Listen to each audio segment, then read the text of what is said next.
I don't know if I should tell this story or not, but it is a story that an old boy told me about. Somebody called this little kid, he was about this high, a bastard. He called him a bastard. And I don't know why he did it, but he called him a bastard, and he said, "I'm not no bastard." He says, "I seen my mom and dad get married."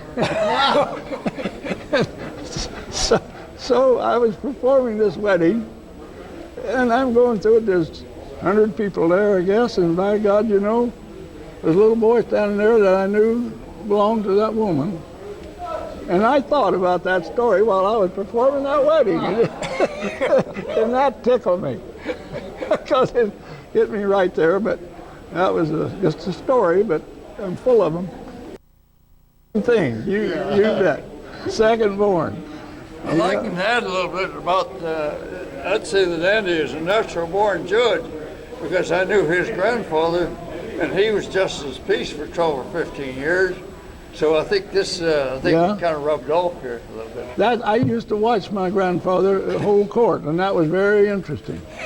Yeah, that was a very interesting experience. He was a fine judge too, young policeman. Yeah, but that man always got the best of me, and that's one of the reasons I was quitting, because I thought he'd been judged longer than I had, but I found out I was 14, he was only 12. So never in his life did I ever get the best of him. I'll tell you that. He was a smart man, great man. But he held court there lots of times, and I did too. I'd hold court on the hood of the pickup, send a guy to jail one time out there at Lake Mountain, up there in your field.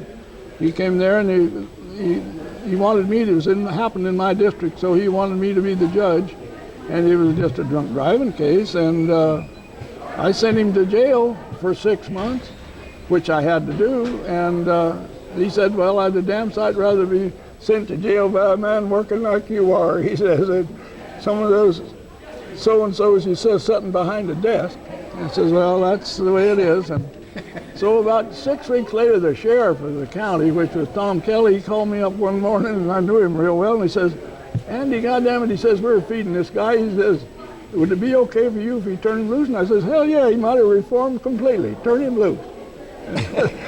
And that happened.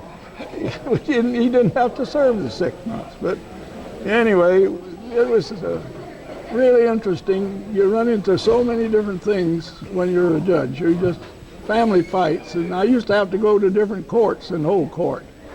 And that was a day of my life. And it didn't pay no more either. It was but it never paid any money, but it was just a thing that I'd done, part of the go-round. But I was I still do marry people, and I shouldn't, but young people that you know come to you and want you to do it, what do? Well, okay, I'll do it, you know. Well, you still can. Oh, yes. Oh, yeah. My mother, after I quit, I was still doing it, and she says, "Son," she says, "are you sure that you can still perform marriages?" And I said, "Mother," I said, "anybody pretty much except a sheep herder can perform a wedding." So, and that's true. My mother, she was concerned about it. I knew what I was doing. What about a sheep shearer? Yeah, a sheep shearer, you bet.